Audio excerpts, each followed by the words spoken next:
I want you to just, for a second, imagine the scene.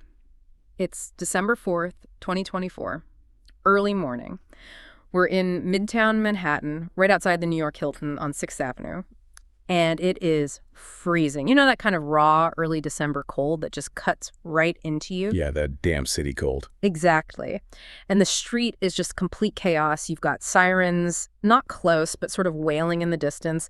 The flashing red and blue lights are bouncing off all the gray buildings. Steam's coming up from the grates in the road. It's pandemonium. Total pandemonium. But if you could just zoom in, right past the police tape, past the first responders who are working like crazy, and you focus on the sidewalk, that cold, hard concrete, you'd see 3 tiny little objects made of brass. Shell casings. Shell casings, exactly. 3 of them.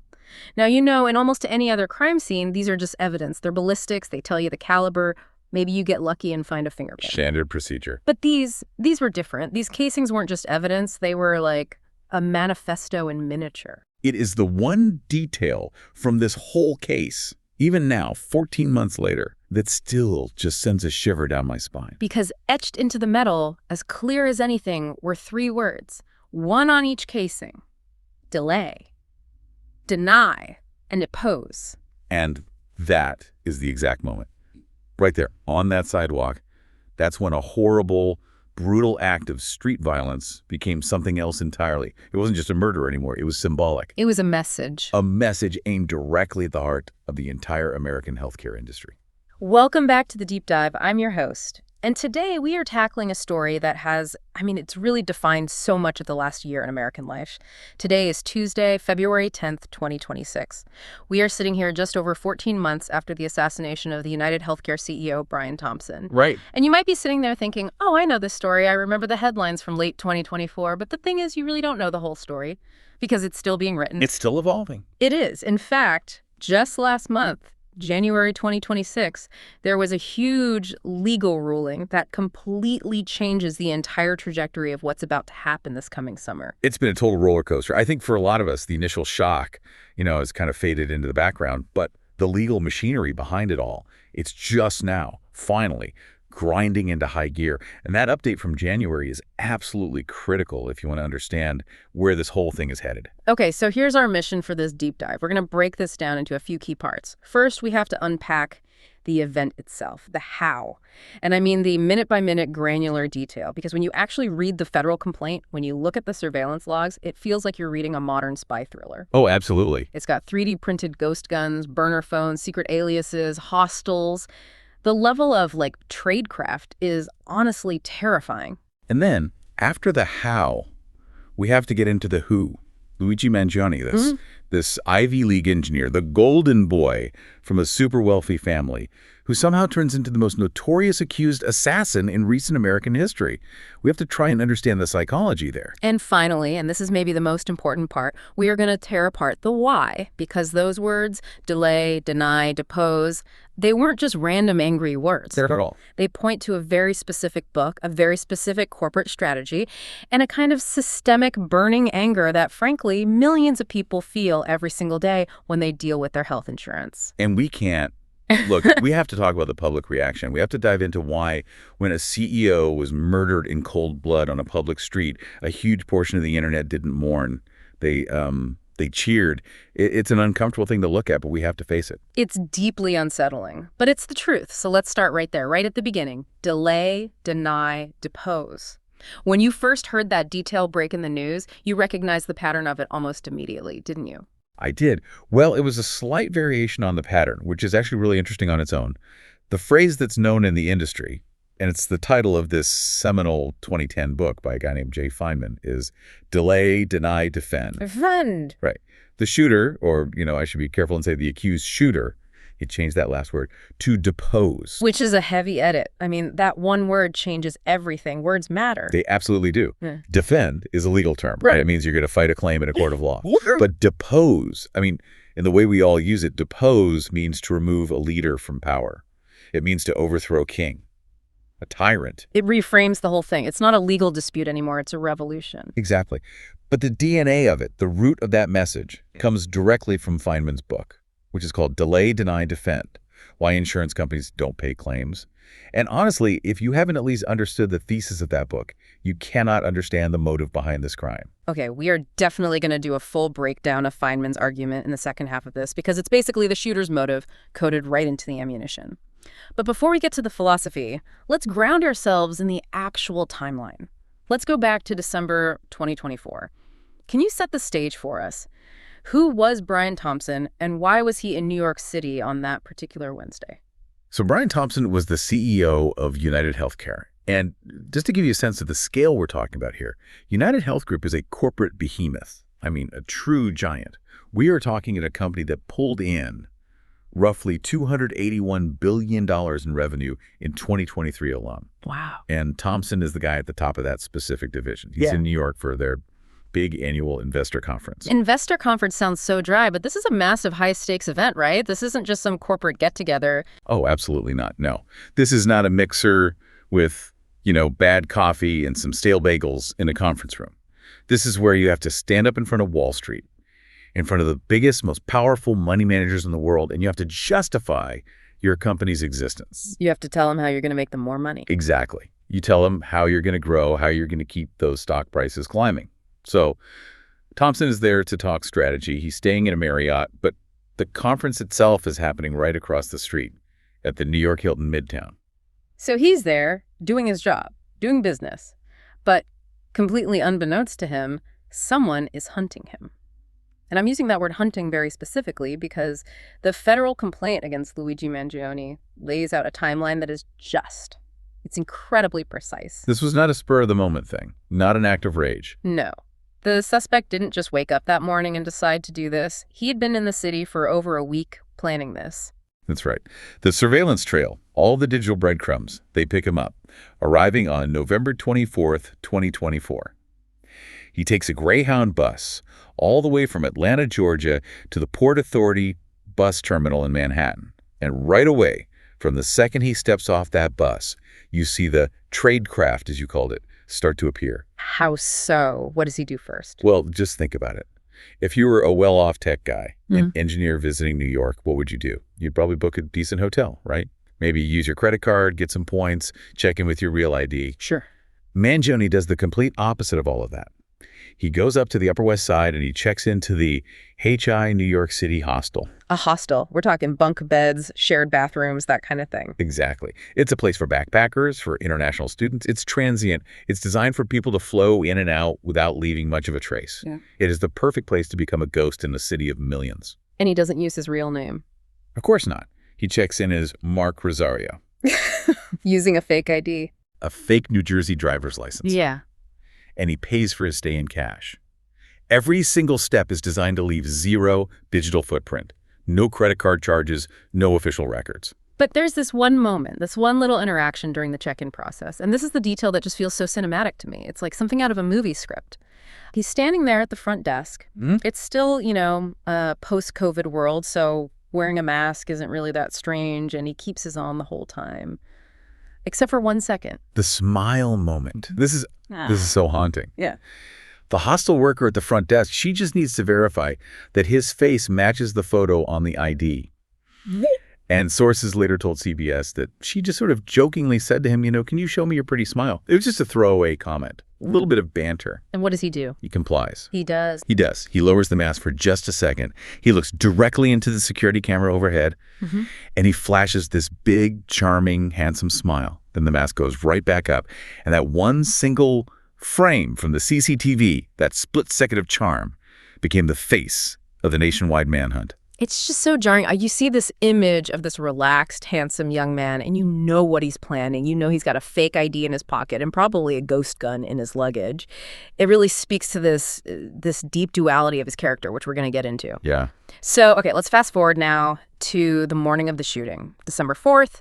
It's early. It's 6:44 a.m. And Mangione is already in position. The timeline shows he left the hostel on an e-bike around 5:35 in the morning. Yeah. He rides all the way down to Midtown in the dark, and he's just waiting. Blending in. Perfectly. There's actually video of him buying a coffee and a couple of granola bars at a Starbucks on 6th Avenue at about 6:17 a.m. He's just another person in the morning rush, completely anonymous. And then Thompson appears. He's walking from his hotel across the street to the Hilton for the conference. And the shooter makes his move. Now, we have to pause here and really talk about the weapon. Because this was not a standard Glock 9mm that you buy at a gun store. It wasn't some revolver he bought on the street. This weapon tells a story all by itself. It absolutely does. This is a huge piece of the forensic story. It was what's known as a ghost gun. And specifically, it was a 3D printed pistol. Okay, for anyone listening who might not be a gun expert, can you break that down? What does that actually mean? I think when people hear 3D printed, they imagine the whole gun is made of, like, brittle plastic, almost like a toy. Right, and that is a really common misconception. The way the law works in the United States, the single part of the gun that is legally considered the firearm is the frame, or what's sometimes called the lower receiver. That's the part with the serial number on it. That is the part with the serial number, exactly. That is the part that you need a background check to buy. But the barrel, the slide, the trigger, the firing pin, all the other metal parts, those are just considered parts. You can buy them online in kits and have them shipped right to your front door, no ID required. So what he did was he printed the frame, the one restricted part, at home on a 3D printer. Precisely. He printed the lower receiver. The specific design file he used is known in that community as the FMDA 19.2. FMDA. What does that stand for? It stands for Free Men Don't Ask. Wow. Okay. Yeah, it's a design that was released by this sort of libertarian pro-gun group called Deterrence Dispensed. The entire ideology is right there in the file's name. The core idea is that technology makes gun control completely obsolete. Free men don't ask for permission to be armed. So he takes this plastic printed frame and he assembles it with all the metal parts he probably bought online. And he had a suppressor on it too, a silencer. Yes, he did. And the silencer was also 3D printed. So what you have is a fully homemade, completely untraceable weapon system. But, and this is a really critical detail, the technology wasn't perfect, was it? The gun didn't work flawlessly. No, it didn't.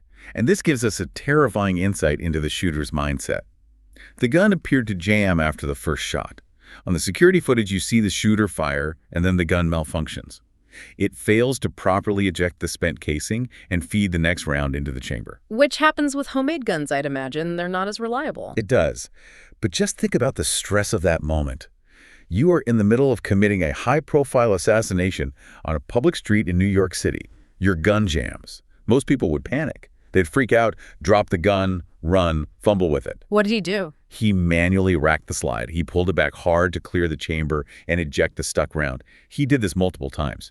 That's actually why the police found live, unfired rounds on the sidewalk right next to the spent casings. He was physically ejecting live bullets just to clear the jam so he could fire again. That implies a level of coolness under pressure, or at least practice. It implies rehearsal.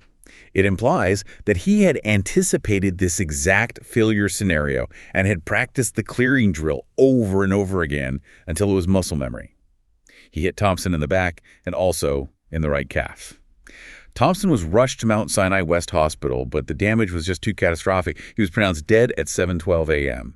And while all that is happening, the shooter is vanishing, and the escape route is just as bizarre and specific as the weapon he used. He gets back on that e-bike, and he heads directly into Central Park. Yep, he goes right to the area around the carousel, and this is where he sort of sheds his skin. This is where he dumps the evidence. He takes off his jacket. He leaves a backpack behind. And inside that backpack, investigators found the Tommy Hilfiger jacket that he was seen wearing on camera, but they also found Monopoly money. I still just can't wrap my head around that detail. Monopoly money in a getaway bag. I mean, why? What is the meaning of that? It's one of the great unanswered questions of the whole case. Was it some kind of symbolic critique of capitalism? Was he trying to say it's all a game, or your money is fake, or maybe it was a practical distraction? If some random person found the bag, they'd open it, see the play money, think it was just a kid's lost toy, and leave it alone. I don't know. Given the delay, deny, depose message on the bullets, I have to lean towards the symbolic interpretation. It feels like he was treating the entire corporate structure, the whole economy, as just a game that he was violently opting out of. It definitely fits the intellectual, sort of cynical profile that we're starting to see emerge. It's a very specific flourish. From there, he exits the park up at 77th Street, hails a taxi, and has it take him to the George Washington Bridge bus station. And just like that, he's off the island. He's out of the city. And the manhunt begins. For the next 5 days, the NYPD and the FBI are just scouring the entire eastern seaboard. They have that photo of the guy smiling at the hostel. They've got the video of him at Starbucks. But they don't have a name. Not yet. Until he makes a mistake. Or maybe it's not a mistake. Maybe it's just he stops for a hash brown. Altoona, Pennsylvania, December 9th, 5 days after the shooting. He's at a McDonald's. It's such a mundane, ordinary setting for the end of a massive nationwide manhunt. He's just sitting in a booth, eating his food, and an employee there looks at him. And this employee, they've been seeing the news. They've seen the images being blasted on every TV screen. Right. And they look at this customer, they look down at their phone, they look back up, and they think, that's him. That's the guy. Can you even imagine being that employee? You're just working the morning shift, pouring coffee, and you suddenly realize the most wanted man in America is sitting 10 feet away from you. It was an incredibly brave call to make. Yep. The police arrive, they surround the McDonald's, they confront him. He tries to use the fake Mark Rosario ID one last time, but he's visibly nervous now. The mask is sliving, so to speak. And when they search his bag, it's all over. They find the gun. They find the 3D printed pistol, the silencer, the fake ID, and, crucially, a handwritten document that we are definitely going to discuss in a minute. And that's the moment that Mark Rosario dissolves and the entire world learns the real name, Luigi Mangione. And the profile of this guy, it shocked absolutely everyone. I think people were expecting a professional hitman or maybe a disgruntled ex-employee who had just been fired. They were not expecting this guy. No, not at all. Luigi Mangione, 26 years old, an Ivy League graduate. He was the valedictorian of his high school, the Gilman School in Baltimore, which is a very prestigious prep school. And he comes from money, a lot of money. This is not a story of financial desperation, not in the traditional sense. Oh. His grandfather was a self-made real estate tycoon in Maryland. His cousin is a Maryland state delegate. He was born with the golden ticket. He goes to the University of Pennsylvania. He gets a master's degree in computer and information science. He works in the tech industry. Yeah, he worked at TrueCar. Before that, he interned in the video game industry at Firaxis. He actually has a credit for working on the code for the game Civilization VI. He was a data engineer. By all accounts, he was brilliant, just off the charts smart. But there was this shadow hanging over his life. The back pain. Right, spondylolisthesis. It's a condition where one of your vertebrae actually slips out of place and presses on the spinal nerves. It can cause just excruciating, relentless pain, nerve damage. Mangione had to have spinal fusion surgery back in July of 2023. And if you go back and look at his social media history, which of course investigators dissected completely, you see this slow transition. He stops posting about, coding and technology and video games, and he starts posting about chronic pain. He talks about having brain fog. He mentions visual snow. He is clearly struggling. And that right there is the crucial pivot point in this story. Even though UnitedHealthcare came out and confirmed that Mangione was never one of their customers, he was living deep inside the American medical industrial complex. He was a patient in chronic pain. And for anyone who's ever had to navigate that system, it is an absolute labyrinth. It's a nightmare. It's a full-time job of just trying to get approvals, fighting denials, waiting on hold for hours, faxing documents that are just going to get lost. Exactly. So what you have is this person who is incredibly smart, who is capable of complex systems, thinking he's an engineer, that's how his brain works, and he's confronting a system that feels completely broken, totally inefficient, and to him, actively cruel. And he snaps. Or maybe not snaps, he plans. Because this was not a snap decision. No, absolutely not. The notebook they found on him proves that. We have entries going back to August of 2024. In one, he wrote, "The target is insurance. It checks every box." And then, referring to the investor conference, he wrote, "This investor conference is a true windfall." That phrase, a true windfall, is so chilling. A windfall is supposed to be something good, like winning the lottery. He saw this gathering of executives not as a business meeting, but as a target-rich environment. It is the language of a predator, of a hunter. And this brings us to the document they found in his bag, the Manifesto, or what the federal complaint officially calls the Fed's letter. Let's read some of that. It was addressed literally to the feds. He knew he was going to be caught, or at least he was writing it for the audience he knew he would eventually have. He opens by writing, "I wasn't working with anyone. This was fairly trivial.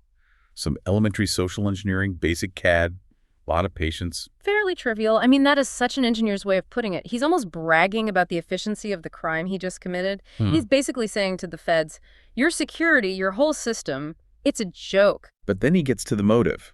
He writes, quote, "These parasites simply had it coming." He points out that the U.S. has the most expensive healthcare system in the entire world, but we rank somewhere around 42nd in life expectancy. He says, United is the largest company in the U.S. by market cap. It has grown and grown, but have our life expectancy? No. He's making an economic and a moral argument for murder. He is literally weighing corporate profits on one side of the scale and human years of life on the other. He is. He's arguing that these massive corporations are abusing the country for profit simply because the public allows it to happen. He calls what they do power games. And then he says, evidently, I am the first to face it with such brutal honesty. It really reminds me of the Unabomber. And I know that's a heavy comparison to make, but the sources say that Mangione actually reviewed Ted Kaczynski's manifesto on the website Goodreads. He did. Yeah, he rated Industrial Society and its future 4 out of 5 stars. And in his review, he called Kaczynski rightfully imprisoned for his violence, but then said his predictions about society were prescient. It's a fascinating and deeply disturbing contradiction. He condemns Kaczynski's violence in the review. Right. But then, a year or so later, he adopts that same violence as his own tool. It's like he tried to solve the problem of the healthcare system logically, as an engineer would, and when he couldn't, he decided that violence was the only variable left in the equation that he could change. That is a terrifying way to put it, but I think it's completely accurate. And this brings us right back to the book. Yeah. Right back to delay, deny, defend. Yes. Let's go deeper on this. Because by putting those specific words on the shell casings, he's connecting his own personal grievance to a documented systemic corporate strategy. What exactly is the argument that Jay Feinman makes in that book? Feynman's core argument, and it's very compelling, is that the insurance industry, he was specifically talking about property and casualty, but the logic has been widely applied to health insurance too, fundamentally shifted its business model. Historically, the idea of insurance was simple. You pay your premiums, we pool all that money together to share the risk, and then when you have a legitimate claim, we pay it. We serve the policyholder. Right. That's the basic social contract of insurance. I pay you a little bit of money now so that you'll be there to catch me if I fall later. But Feynman argues that at some point, that model flipped. It shifted to serving the shareholder above all else. The primary goal was no longer to pay claims. It was to minimize payouts in order to maximize profit. And they developed 3 core tactics to do this. Delay, deny, and defend. The 3 Ds. First is delay. This is all about something called the float. Okay, break that down for us. What is the float? Okay, so imagine your insurance company owes you, say, $10,000 for a surgery you had. If they write you a check today, that money is gone from their accounts. But what if they can find a reason to delay paying you for 6 months? They lose the paperwork, they demand more documentation, they put it under review. Exactly. They do all of that, and in the meantime, they get to keep that $10,000 in their bank account for 6 more months. They invest it. They earn interest on it. That interest they earn on the money they owe you is the float. It's basically free money for them, generated simply by being slow. So the inefficiency isn't a bug, it's a feature. Stalling is an actual revenue stream. It's a core part of the business model. Then comes tactic number 2, deny. You just deny the claim outright. You say the procedure isn't covered by the policy. You claim it was an experimental treatment. You argue it wasn't medically necessary. The insurance companies have actuaries. They know the statistics. They know that if they deny 100 claims, maybe only 20 people will have the energy, the time, or the knowledge to actually fight back. So if the other 80 people just give up in frustration, that's 80 payouts they never have to make. Pure profit, straight to the bottom line. Yeah. And finally, number 3 is defend. If the policyholder is one of those stubborn few who does fight back, you drag them into court. You have an army of lawyers on permanent retainer. They have infinite resources. Meanwhile, the person with the claim has a mortgage to pay, a job to get back to. They're still recovering from being sick. Exactly. You exhaust their resources. You bury them in paperwork and legal fees until they either give up or they agree to settle for a fraction of what they were originally owed. It's a war of attrition. You're designed to lose. And Mangione, by changing that last word from defend to depose on the bullet, he was basically saying, I refuse to play your rigged legal game. I'm going to remove you from the board entirely. Depose is such a powerful word choice in that context. It implies, as we said, overthrowing a tyrant. And that exact rhetoric, the idea of viewing a CEO not as a businessman but as a tyrant, is what I think absolutely ignited the public reaction that followed. This is the part of the story that I think genuinely shook people in power to their core. The reaction online wasn't just, oh, what a terrible tragedy. It was, Well, let's talk about the ha-ha reacts. This was a data point that really caught the attention of sociologists and media analysts. UnitedHealth Group's corporate Facebook page, they posted a very standard, solemn condolence message. You know, we mourn the loss of our esteemed leader type of post. And it received over 100,000 responses with the laughing emoji. That is dark. I mean, that is just really, really dark. It is. It unsettled a lot of observers because it suggests a complete breakdown of, social norms or cohesion. People were not seeing a human death. They were seeing the death of a symbol of their own frustration and oppression. And it wasn't just emojis. Hashtags like #FreeLuigi started trending on Twitter almost immediately. People were unironically calling him a folk hero. A modern-day Robin Hood. And the sweater. We have to talk about the Mangione merino. Yeah, that was wild. So he's photographed during his perp walk, and he's wearing this very stylish merino wool sweater from Nordstrom.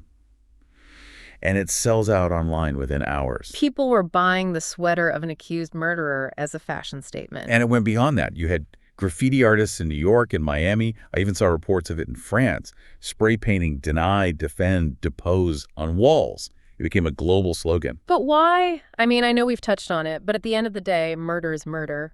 Why did this particular act resonate so incredibly hard with so many people? I think it's because almost everyone in America has an insurance horror story, either their own or from a parent, a friend, a sibling.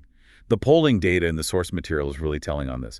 One poll found that 1 in 4 Americans sympathize with him on some level. 1 in 4? Yeah. And a clear majority blamed insurance denials and corporate profits for contributing to Thompson's death. When you have a system where people feel completely powerless, where they watch their loved ones get sicker or even die because some algorithm on a computer screen denied a life-saving treatment, the grief doesn't just disappear. It curdles into a very specific kind of anger. And Luigi Mangione became a vessel for all that pent-up anger. It's the righteous avenger archetype. Right. It's the Joker from Batman. It's V from V for Vendetta. Those were the exact comparisons people were making online. And look, we have to be absolutely clear here. Killing another human being is a monstrous crime. It is an absolute tragedy for the Thompson family. But if we want to understand this moment in our culture, we have to understand why the public didn't have a universal reaction of condemnation. It wasn't about people loving murder. It was about how much they hated the system that murder was aimed at. And it was younger voters especially, right?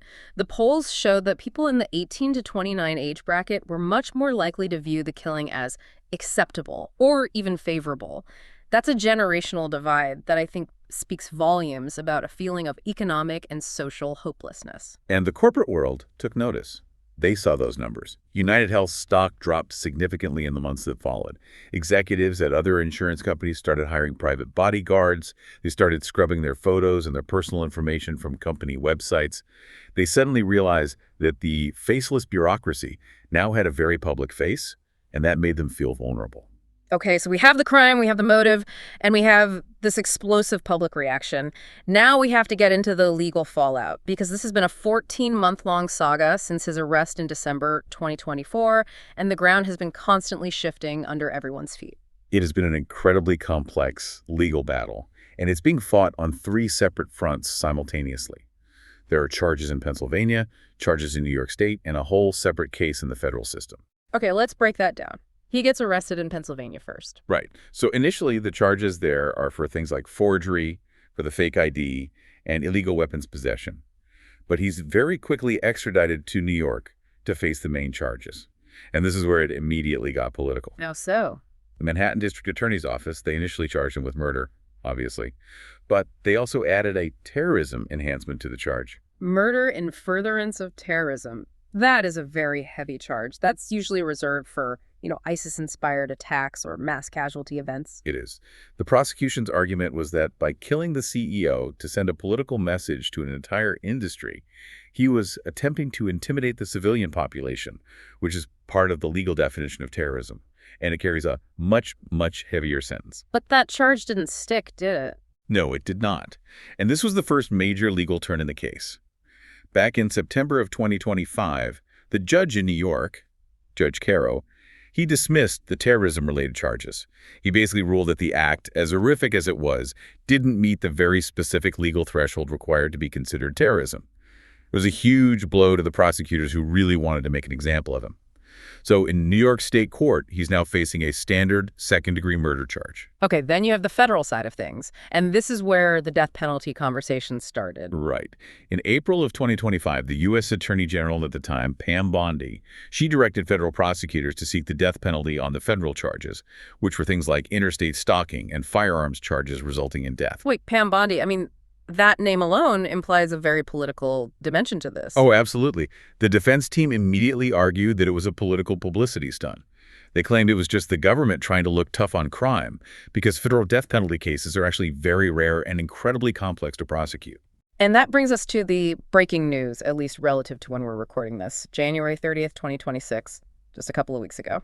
A massive, massive win for the defense. A federal judge ruled to dismiss the specific capital-eligible counts of the indictment. So the death penalty is completely off the table now. Correct. As of this month, February 2026, we know for a fact that Luigi Mangione will not face the death penalty. The judge essentially ruled that the prosecutors couldn't legally seek it based on the specific statutes they had charged him under. So that ultimate threat that was hanging over his head is now gone. That must have been a huge relief for his legal team. And by the way, his lead lawyer is Karen Friedman-Agnifilo, right? She's a very high-powered attorney. She's one of the best. Yeah. And one of the most expensive. But Mangione had help paying for her. The crowdfunding for his legal defense was just insane. GoFundMe banned his defense fund pretty quickly, but another site, GiveSendGo, kept it up, and they raised over $1.3 million. Again, that just speaks to the level of public support. You have thousands of people donating their own money to defend an accused murderer because they saw him as a fellow victim of the same broken system. Mangione actually released a statement from jail way back in February of 2025, and he thanked his supporters. He specifically noted that the support he was getting, quote, transcended political, racial, and even class divisions. And you know what? He was right. You had people on the far left who hate corporate greed and people on the far right who distrust large institutions, and they were all agreeing on this one thing. It's the horseshoe theory in real time. It really is. When the system itself is perceived as the enemy, then the enemies of that system can suddenly become strange bedfellows. So where does he stand right now? Today, he's sitting in a jail cell in Brooklyn. He is. He's at the MDC, the Metropolitan Detention Center. The New York State trial for the murder charge is set to begin in June of this year, 2026. And then the federal trial, jury selection for that, is scheduled to start in September. So we are looking at a summer and fall completely dominated by these trials. It is going to be the trial of the decade. No question. Every single detail is going to be scrutinized by the entire world. But with that terrorism label gone and the death penalty gone, what you're left with is a straight murder trial. The central question will be, did he do it? And honestly, the evidence, the gun, the DNA on the casings, his handwriting in the notebook, it seems overwhelming. It really does. I mean, that notebook entry alone, the target is insurance. It is very hard to walk that back in front of a jury. I think the defense will likely pivot to arguing about context. They know they probably can't deny the act itself, so they might try to put the entire healthcare system on trial alongside Mangione. They'll try to contextualize his mental state, talk about the chronic pain, the desperation he felt. They're playing to the jury of public opinion just as much as they're playing to the 12 jurors in the box. It's going to be an absolute spectacle. It already is. You know, when I take a step back and I look at this whole story, at the end of the day, Brian Thompson is dead. He was a father. He was a husband. That is a fundamental tragedy that I think sometimes gets lost in the whole folk hero narrative. It is, and we have to remember that. An act of violence doesn't fix a broken insurance claim. It just creates a widow and fatherless children. But at the same time, you have this brilliant young man, Luigi Mangione, whose life is, for all intents and purposes, over. And the system, that delay, deny, defend culture, has any of it actually changed? And that's the truly sad part. Yeah. UnitedHealth stock took a temporary hit, sure. A few executives got bodyguards for a while. But has the fundamental business model that created all this anger actually changed? Probably not. The float is still profitable. Denying claims is still a valid tactic. So in a way, Mangione's windfall, as he called it, didn't actually change the math for these companies. It might have changed the conversation for a little while, but changing the fundamental math of a trillion-dollar industry, that takes a lot more than one horrific, violent act. It's a really sobering thought. It is. So as we wrap up this deep dive, we're left with this incredibly complex picture. You have a backpack full of Monopoly money found in Central Park. You have a brilliant engineer sitting in a Brooklyn jail cell, probably for the rest of his life. And you have a nation that is still so fundamentally angry at its own healthcare system that it was willing to crowdfund a multi-million-dollar legal defense for a murder. It really raises a provocative question for everyone listening, I think. The legal system, it has stripped away the terrorist label. It has stripped away the threat of the death penalty. It is now treating this as a standard, albeit high-profile, murder. But in the court of public opinion, has the verdict on the insurance industry itself already been delivered? And if it has, what does that mean for the next CEO who has to make a decision between prioritizing the float and prioritizing a patient's life? That is the question that should be keeping every corporate boardroom in America awake at night. Absolutely. Thank you for walking us through all of this today. This case is obviously far from over, and we will be watching those trials in June and September very, very closely. We certainly will. It's going to be a historic moment.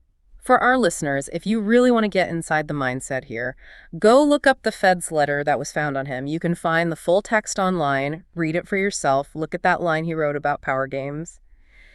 It is disturbing, for sure, but it is absolutely essential to understanding the history that we are all living through right now. Critical thinking is the only way through this kind of story. Thanks for listening to The Deep Dive. We'll see you next time.